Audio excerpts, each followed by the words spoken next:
మరో 4 రోజుల్లో పులివెందుల అడ్డాగా జరగబోతున్నటువంటి 2025 మహానాడు కార్యక్రమానికి ముందుగా ప్రతి మండలంలో కూడా మినీ మహానాడు జరగడం ఆనవాయితీగా వస్తున్నది. దానికి సంబంధించి విజయవాడలోని బెన్ సర్కిల్ ప్రాంతంలో ఈ రోజున మహానాడు కార్యక్రమం, తూర్పు నియోజకవర్గ మహానాడు మినీ మహానాడు కార్యక్రమం జరగబోతుంది. 11వ వార్డు కౌన్సిలర్ మనతో ఉన్నారు, మన్నే ప్రసాద్ గారు. సార్, దాదాపుగా సంవత్సర కాలం అయిపోయింది ఈ కూటమి ప్రభుత్వం అధికారంలోకి వచ్చిన తర్వాత. ఒక్కొక్కటి ఇంప్లిమెంట్ చేసుకుంటూ వస్తున్నారు చంద్రబాబు గారు చెప్పినట్టే. కానీ జగన్మోహన్ రెడ్డి గారు నిన్న కూడా ఆయన ప్రెస్ మీట్లో 1 సంవత్సరం అయిపోయింది, కళ్ళు మూసుకున్నాం, మరో 3 సంవత్సరాల్లో వచ్చేది మనమే, సినిమా ఖచ్చితంగా చూపిద్దామని చెప్తున్నారు. ఎలా చూడాలి ఆయన వ్యాఖ్యలు? తెలుగుదేశం పార్టీ కార్యకర్తలకి పండగ ఏదన్నా ఉందనంటే అది మహానాడు. ఈ మహానాడు 2024లో అధికారంలోకి వచ్చిన తర్వాత ఈ సంవత్సరం కడప జిల్లాలో పెట్టడం జరిగింది. దానికి తెలుగుదేశం పార్టీ శ్రేణులన్నీ కూడా ఉత్సాహంగా జరగబోయేటటువంటి 3 రోజుల పండగకి అక్కడికి వెళ్తూ ఉన్నాయి. దానికి ముందుగా నియోజకవర్గాల వారీగా ప్రతి నియోజకవర్గంలో ఈ రాష్ట్రంలో ఉన్నటువంటి 175 నియోజకవర్గాల్లో మినీ మహానాడు జరపాలని రాష్ట్ర పార్టీ ఆదేశించడం. దానిలో భాగంగానే వాళ్ళ తూర్పు నియోజకవర్గంలో ఇక్కడ ఉన్నటువంటి గౌరవ శాసనసభ్యులు గద్దె రామ్మోహన్ రావు గారి నాయకత్వం, అట్లాగే జిల్లా పార్టీ అధ్యక్షులు రఘురామ్ గారు, పార్లమెంట్ సభ్యులు కేశినేని చిన్ని గారు అందరూ కూడా ఈ మహానాడు కార్యక్రమానికి హాజరవుతున్నారు. ఇక్కడ ఉన్నటువంటి ఈ తూర్పు నియోజకవర్గంలో ఉన్నటువంటి రాష్ట్ర నాయకులు, అట్లాగే కార్పొరేటర్లు, చైర్మన్లు, అట్లాగే డివిజన్ పార్టీ అధ్యక్షులు, పార్టీ కార్యకర్తలందరూ కూడా ఈ మహానాడు మినీ మహానాడుకు పాల్గొని ఇవాళ ఈ కార్యక్రమాన్ని జయప్రదం చేస్తారు. ఏదైతే జగన్మోహన్ రెడ్డి మరి ప్రేరేపణలు పేలుతున్నటువంటి ఈ 2029కి మనమే అధికారంలోకి వస్తామని చెప్పి అతను కార్యకర్తలకి అతను దంపుడు ఉపన్యాసాలలాగానే మిగిలిపోయేటటువంటి పరిస్థితి ఉంది. కార్యకర్తలు, నాయకులు అందరూ కూడా ఇవాళ పార్టీని ఇడిచిపెట్టి పారిపోతూ ఉంటే, ఇవాళ ఈ పార్టీలో మేము ఉండలేము అని సగం మంది పోతూ ఉంటే, మిగిలిన సగం మంది జైల్లో ఇవాళ 19 నుంచి 24 వరకు చేసినటువంటి స్కామ్స్లో జైల్లోకి పోతూ ఉంటే, ఇక మిగిలినటువంటి ఏదో అరాకొర నాయకులను కాపాడుకోవడానికి మనం వస్తాం, వచ్చినాక చూపిస్తాం. ఏం చూపిస్తావు నువ్వు వచ్చినాక? నువ్వు వచ్చేది ఎక్కడ, సచ్చేది ఎక్కడ? నువ్వు వచ్చేది లేదు, సచ్చేది లేదు.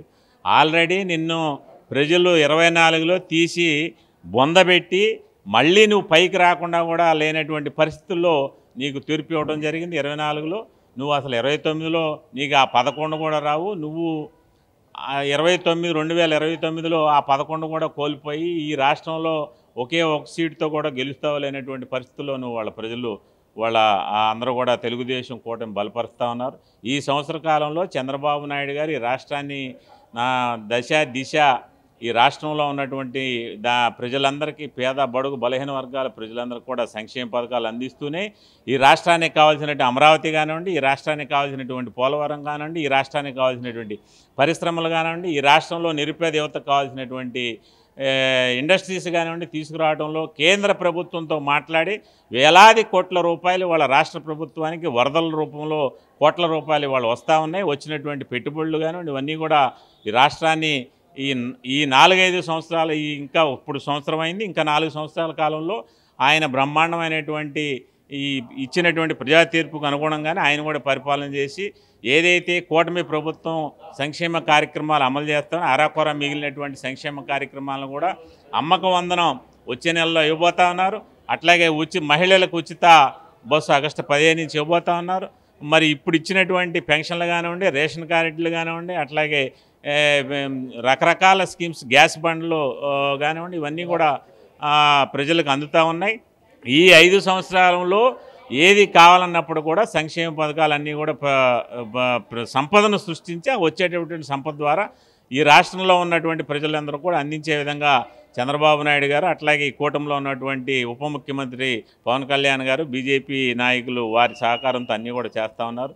జగన్మోహన్ రెడ్డి ఉన్నటువంటి నాయకులను కాపాడుకోవడానికే ఇవాళ ఈ యొక్క రకమైనటువంటి మేము 29లో వస్తాం, జగన్ 2 చూస్తాం, జగన్ 3 చూస్తాం, జగన్ 4 చూస్తామని ఏదో ఊకదంపుడు ఉపన్యాసాలు ఇచ్చుకుంటా కార్యకర్తలను మొబ్బెట్టుకోవడానికి ఈ ప్రయత్నాలన్నీ చేస్తూ ఉన్నాడు. అతని ఆశలు కూడా రేపు 29లో కూడా మళ్ళీ 0తో ఈ రాష్ట్రంలో అతను ఈ రాష్ట్రం విడిచి వీళ్ళకి తప్పదనే పరిస్థితి.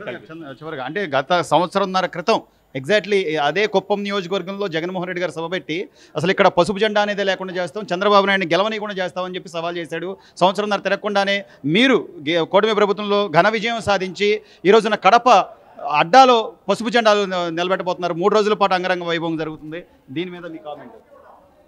ఇవాళ అతను అధికారం ప్రజలు 19 నుంచి 24 వరకు కూడా ప్రజలకు సేవ చేయమనిస్తే అతను 5 సంవత్సరాల కాలంలో చేసింది ఏంటి? అరాచకం, అలజడి, అశాంతి, రాష్ట్రంలో హింస, ఏ రకంగా చూసినప్పుడు కూడా ఉన్నటువంటి వ్యవస్థలన్నింటినీ, ఈ రాష్ట్రంలో ఉన్నటువంటి వ్యవస్థలన్నింటినీ కూడా గుప్పిట్లో పెట్టుకుని అతను చూస్తూ ఉన్నాం మనం. ఇవాళ మద్యం స్కాము 3,500 కోట్ల రూపాయలు ఈ రాష్ట్రంలో రాష్ట్ర ప్రభుత్వ ఖజానా గండిబడి వాళ్ళ ఐఏఎస్లతో సహా జైల్లో ఉండారంటే దానికి మరి అతను చేసినటువంటి అవినీతి కారణం.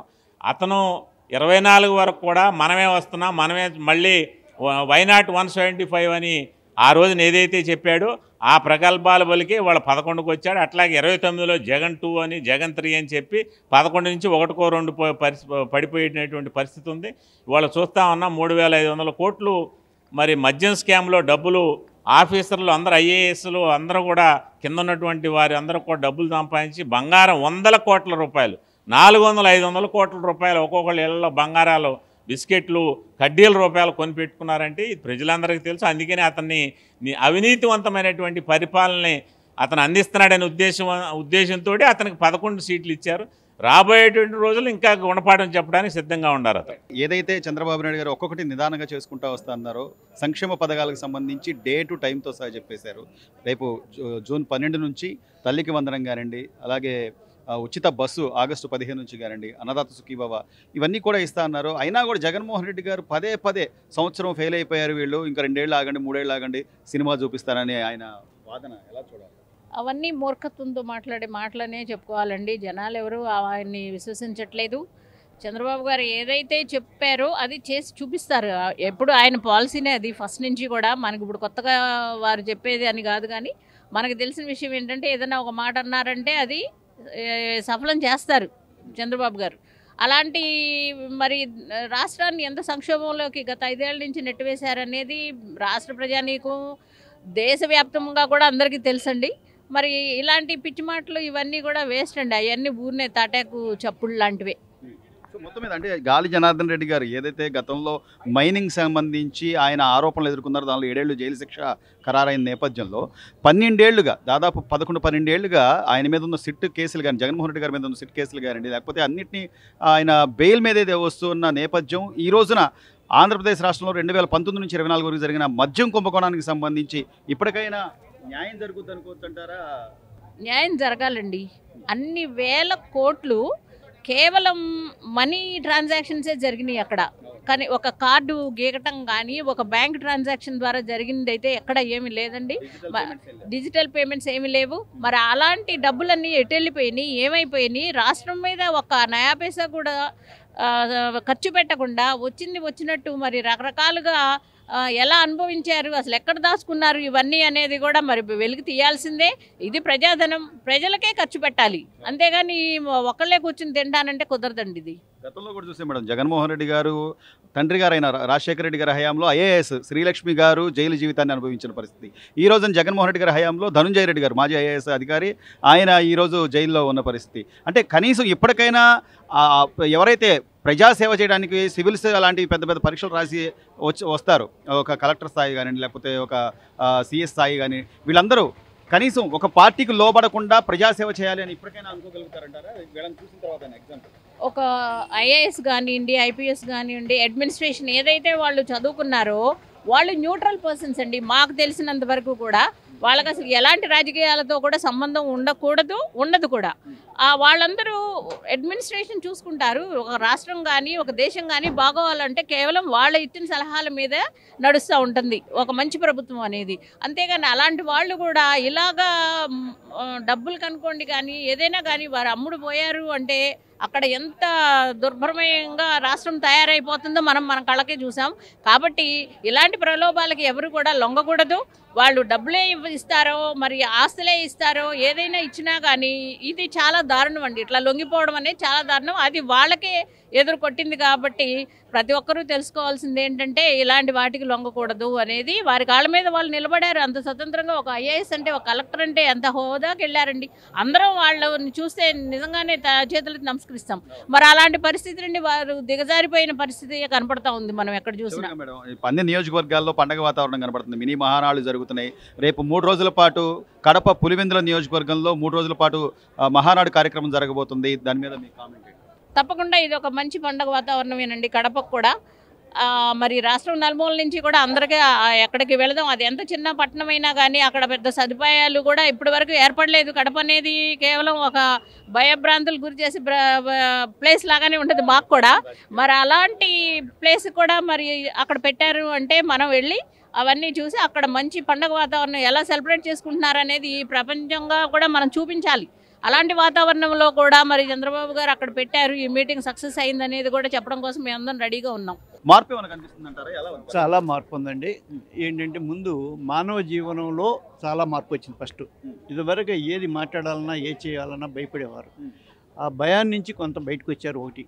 రెండోది లైఫ్లో మనం ఏం చేస్తే బాగుంటుంది, ఏం చేయగలుగుతాం అనేది చంద్రబాబు నాయుడు గారి ఆదేశాల ప్రకారం అందరూ కూడా భవిష్యత్తుని ఊహించుకుంటూ డెవలప్మెంట్ ముందు వెళ్తున్నారు. ఆయనకి పూర్తి సహకారం ఇస్తాకి అందరూ సిద్ధంగా ఉన్నారు.